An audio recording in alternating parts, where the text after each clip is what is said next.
중학교 3학년 김어진입니다. 저는 먼저 소크라테스의 변론과 파이돈을 시작으로 이야기를 하고 싶습니다. 소크라테스의 변론과 파이돈은 처음 읽었던 만큼 가장 기억에 남습니다. 처음 읽은 책이니만큼 어렵기도 어려웠고 유익하기도 유익했던 것 같습니다. 처음에는 용어가 어려워서 고생을 많이 했지만 나중에는 철학을 알아가는 재미를 깨닫게 해주었습니다. 소크라테스가 소크라테스식으로 꼬아놓은 말을 내가 생각하는 말로 풀어가며 저 혼자 나름의 해석을 해보니 재미있기도 재미있었습니다. 소크라테스가 전하고자 했던 말이 무엇인지 잘 떠오르지 않을 때는 머리를 꽁꽁 싸매기도 했습니다. 덕분에 더 깊이 생각할 수 있었고 그러다 적절한 해석이 떠오르면 마치 안 풀리던 수학 문제를 하루 동안 깊이 고민하다가 푼 것처럼 기분이 매우 좋았습니다. 덕분에 기분 좋게 책을 읽을 수 있었습니다. 책을 읽으면서 내가 따로 해석해보고 한 적은 처음이어서 그런지 느낌이 이상하면서도 재미가 많이 있었습니다. 처음에는 그저 어렵다고 느끼고 포기하려 했다가도 시작한 거 끝까지 해보자 싶어서 열심히 했는데 끝내고 나니 내가 대견스럽기도 하고 뿌듯하기도 했습니다. 철학을 시작하기 전에는 철학이라고 하면 그저 어려운 것인 줄 알고 꺼려하면서 중학생이 철학을 하는 것은 말도 안 된다고 나중에 대학생이나 되어서 읽자고 생각을 해왔었습니다. 그렇게 아니란 생각에 빠져있던 저를 정통으로 일깨워준 것이 철학과정 학기였습니다. 철학이라고 하면 무조건 피했던 저이기에 이번 학기는 매우 어려울 것 같았습니다. 그래서 이번 학기를 시작하는 것 자체가 저에게는 큰 도전이었다고 할 수 있습니다. 지금 와서 돌이켜보면 그때 도전해보기를 잘했다는 생각이 듭니다. 만약 이번 학기에 도전하지 않았다면 철학을 알아가는 기쁨을 알지도 못했을 것입니다. 제가 책을 읽고 나니 다른 친구들에게 훨씬 더 쉽게 권할 수 있게 되었습니다. 친구들도 모두 처음에는 꺼려하더니 한번 읽고 나서는 생각보다 괜찮았다고 말해 주었습니다. 철학은 저에게 도전 정신의 대가를 주었습니다.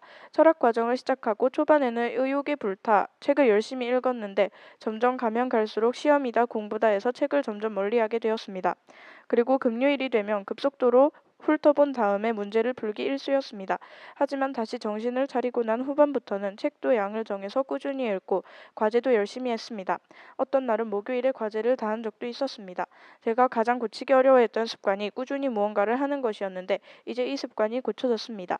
철학 과정은 저에게 좋은 습관을 주었습니다. 철학 과정을 시작하기 전에는 내가 과연 할 수 있을까였지만 끝마무리를 할 때쯤에는 내가 이걸 다 해내다니로 바뀌었습니다. 처음에는 할까 말까 많이 망설였지만 이 과정을 다 끝내고 나니 힘든 수련을 해냈다는 뿌듯함이 밀려왔습니다. 그리고 어느 중학생이 철학책을 이런 방식으로 이렇게 읽었겠냐는 목사님의 말씀을 들을 때마다 자부심도 느껴졌습니다. 철학 과정은 저에게 자신감을 주었습니다. 철학 과정은 저희 꿈에도 여러 가지 도움이 되었는데 저는 중학교 2학년이 되면서 꿈에 대해 고민을 많이 했었습니다. 그리고 내 꿈을 찾는 실마리를 철학책을 쓴 인물들에서 찾을 수 있었습니다. 철학책을 쓴 여러 사람을 보면 다른 사람들이 다 맞다고 할 때 자신만 아니라는 말을 할 수 있었던 인물들입니다. 내가 꿈에 대해 고민하게 된 것도 꿈을 다른 사람들이 원하는 것에 맞춰가면서 정했기 때문이라는 생각이 들었습니다. 중학교 1학년 때까지만 해도 제 꿈은 판사였습니다. 하지만 그 꿈을 정하기까지는 다른 사람들이 많이 참여했다는 생각이 듭니다. 다들 판사가 좋다고 말했기 때문에 저는 꿈을 판사로 정한 것입니다.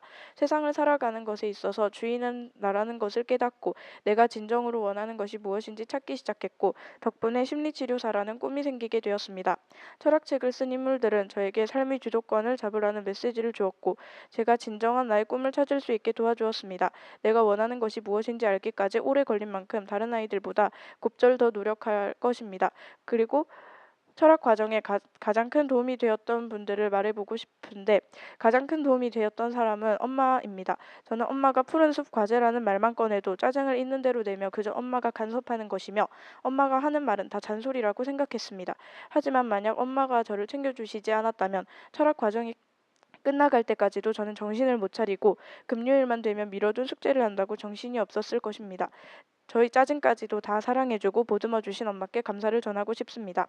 그 밖에도 나의 경쟁 상대가 되어준 혜진이, 저를 열심히 독촉해주신 우미경 선생님, 카톡을 보내며 저를 죄어주셨던 윤혜정 선생님, 벌을 주심으로써 숙제를 해오도록 해주신 김용동 선생님, 매일 간식을 챙겨주신 최인자 선생님, 그리고 철학 과정을 열어주신 최석찬 목사님께 감사를 전하고 싶습니다.